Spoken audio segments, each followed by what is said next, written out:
This video is my first One Play Wednesday edition of the 2025 NFL season, and I'm going to focus on a particular concept that the Ravens have done a pretty good job of defending in terms of Josh Allen and the Bills in the last couple of years. Really going to focus on two plays from the 2024 regular season matchup and then the AFC divisional round loss in Buffalo. These are option concepts. How do you deal with a great player like Josh Allen?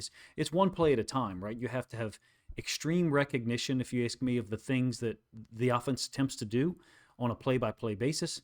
And these are going to be some examples where I think the Ravens defense was prepared for each moment.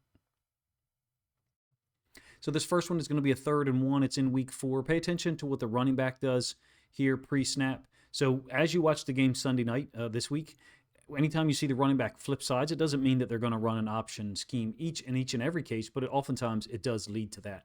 So like I said, it's a 3rd and 1. Now David Ojabo up to the top side of the screen knows that he's the read man, and watch the technique that he utilizes. Basically, he's going to veer down to the running back to force a keep read and then jump back upfield to get to the quarterback.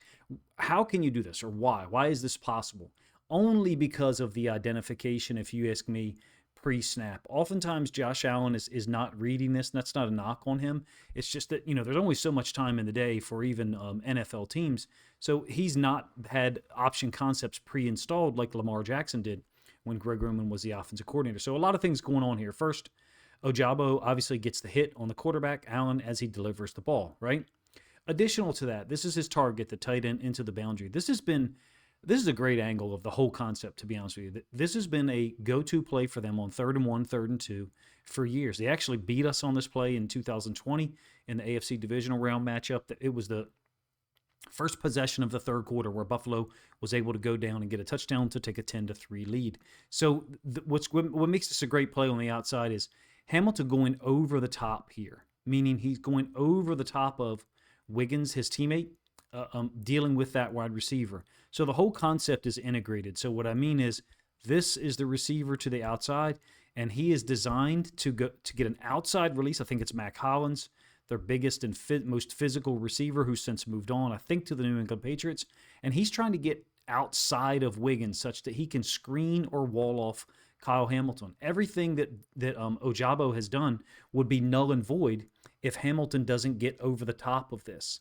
And it's all integrated team defense, if you ask me, because Wiggins being somewhat physical with Hollins is what negated his ability to actually get upfield and wall off or screen Hamilton. Hopefully I said that in a way that makes sense.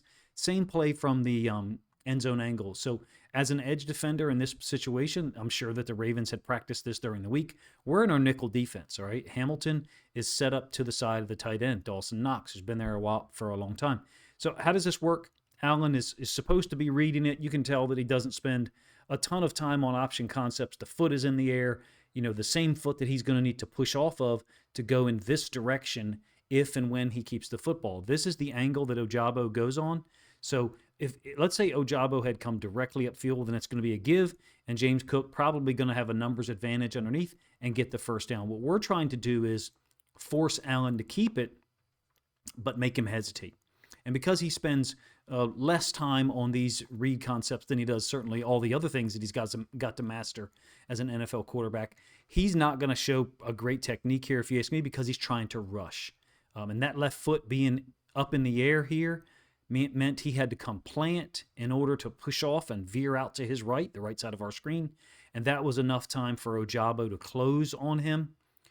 Additional to that, situations like this where he's throwing the ball while getting contact or while getting hit, he's strong enough to get away with that, right? There's been a lot of times where he gets away with it. At some point, I believe we'll have moments where he doesn't get away with it. There's Hamilton, who went over the top of Wiggins to make the tackle. A lot to say about one particular play concept, but this is something that requires awareness, high-level awareness, and then the ability to recognize the situation and execute it upon command. Same dynamic occurred. I have it listed as a 3rd and 2. I think it's actually probably a 3rd and 1 in the playoff game. So running back's going to flip sides. And so when that occurs, as Tavius Robinson, you are the read man. It's also a bunch set to the same side as the running back. So the Bills typically like to veer these guys out to block and then possibly run a screen to the interior guy. In this case, it's the tight end, Dawson Knox. or excuse me, that's actually Kincaid. So the read man, once again, was set to the side of the running back, Tavius Robinson. He does the same thing that Ojabo did on the previous play. He kind of steps down to force a keep, and then he's ready to explode upfield on the keep, or once Josh Allen keeps the football, which in fact he does. It's a violent finish, man. The identification of this pre-snap is high level. The Bills are trying to hide it, if you ask me, by switching the running back from one side to the other. They're trying to hide it as much as you possibly can, I guess.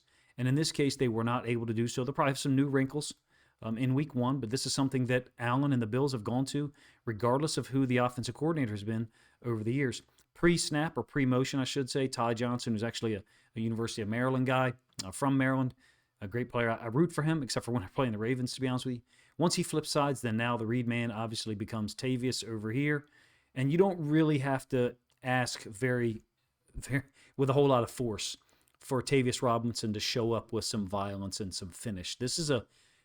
I think this season is an opportunity for Tavius to really explode from a production standpoint, to really match up with his physical attributes and what he was able to show on plays like this one. Preparation, being ready for the moment, in this case a 3rd and 1, maybe a 3rd and 1.5. It really didn't matter, I guess, in the grand scheme of things, because the Bills did get the first down on the next play, a 4th and 1, where they go empty and Josh Allen gets the first down on like a QB log play where the left tackle pulls and leads.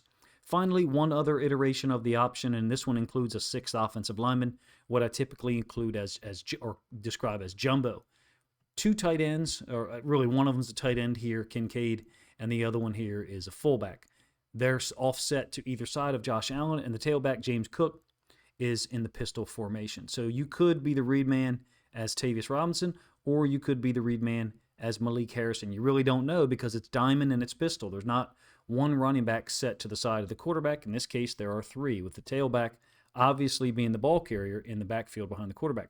So Tavius is veering down to take running back, totally committed to that. Recall on the previous 2 plays that I showed you, Ojabo and Tavius would step down to force a give read and then try to veer back up the field such that they could get involved in disrupting Josh Allen's flow. Additional to that, Kyle Hamilton is off the edge, so he's to the outside. So from an option standpoint, right, Tavius, dive, Kyle Hamilton, quarterback. We've got all phases covered.